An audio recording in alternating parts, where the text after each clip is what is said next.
মেলা বড় ধরনের এক ঝামেলা ঝামেলা না করলে তো আর কোনো কিছু দেখা হয় না। আজকে ধরে লাইছে আমার এক বড় ভাইরে, যে বড় ভাই আজকে আমরা জাদু না দেখে বাসায় যাবো না। এখন বড় ভাই পড়ছে মাইন কাটছি ভাই, টেকাও বার হইতেছে না। বড় ভাই নাকি সকালবেলা তেল আর ডাল কিনা লাগবো, আমরা কিছু এত কিছু বুঝি না, টেকা দেও আগে পরেরটা পরে, 4টা টিকিট কাট আর তোর মনে সেটা পূর্ণ কর, আমি মরে গেলে তোর কেটা পূর্ণ করবো। এখন বড় ভাই যে টিকিট ছিটতেছে না, আমার বড় ভাইয়ের কলিজা ছিটতেছে মনে হইতেছে।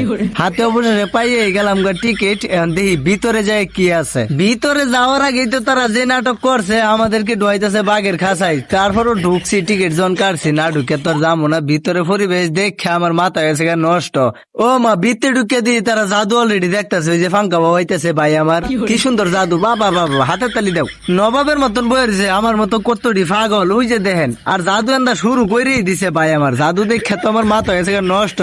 আমি ভাবছিলাম আর্জেন্টিনার পতাকা বানাইবো, না এখন দিই লাডিও বানাইলে। আচ্ছা যাই হোক, সমস্যা নাই। বেডি যে ব্যাকগ্রাউন্ডে নাচতে আছে সেটা দেখে আমার বন্ধু গাইছে ক্রাশ। এই রে বাবা, বন্ধুরে কইলাম জাদু দেখে একটা হাসি দে, নাইলে গলার মাঝে ফাঁদ আটকে সমস্যা হইব। পরে বন্ধু দিছে এক হাসি। আর আমি একটা জাদু দেখামু, আপনারা যদি অপেক্ষা করেন লাস্ট পর্যন্ত। কঠিন একটা জাদু আছে আমার ভাইয়ের, যে সব জাদু দেখাইতেছে এই সব জাদু তো আমগর বাড়ির ল্যাংটা পোলা বাইনতে দেখায়। এইটা তো জাদু দেখাইতেছে না, আঙ্গর কাছ থেকে 120টা টাকা লয়ে গেল আর কি। আমার ভাইয়ের অভিশাপ লাগিতে তোরা মরবি রে। ভাইয়েরে কইলাম যে ভাই আর টেনশন করিয়া লাভ কি, টিয়া তো 120টা গেছে গেছেই, আমরা চাকরি বাকরি করি, করার পরে তোমার 120টা টাকা সুদ করে দিব মনে।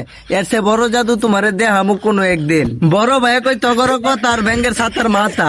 আমি কইলাম চিন্তা করতে করতে বাড়ির সামনে করছি এক বড় গাতা। বেশি কথা শুনে ভাইয়ের হয়ে গেছে গা মেজাজ গরম। ভাইয়া কইতাছে টেবিলটা যেমনি আঙ্গাইছে এমনি আঙ্গাই ধরে একটা ঠেকনা মারমু। আমি কইলাম ভাই যখন ঠেকনা দিবাই তাহলে জিলাপি আছে মেলা মাঝে, জিলাপি খাওয়াই পরে ঠেকনাটা দিও।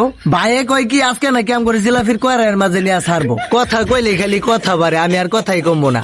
এদিক দিয়ে আমার বন্ধু হাতে তালি দিতে দিতে অবস্থা শেষ। জিগাইলাম কি রে বেডির দেখে হাতে তালি দেস নাকি বেড়ারে দেখে, বন্ধু হাসে। অবশেষে জাদুর কারখানাও শেষ আর আমার মনটাও খারাপ হয়ে গেল গা। তাদের জাদু নাকি শেষ করছে, আমার জাদু বাহিরে যায় শুরু করবো। আমি কইলাম যে তোরা সবটি ওঠ জায়গা, আমার জাদু শুরু করবো, বাইরে যা।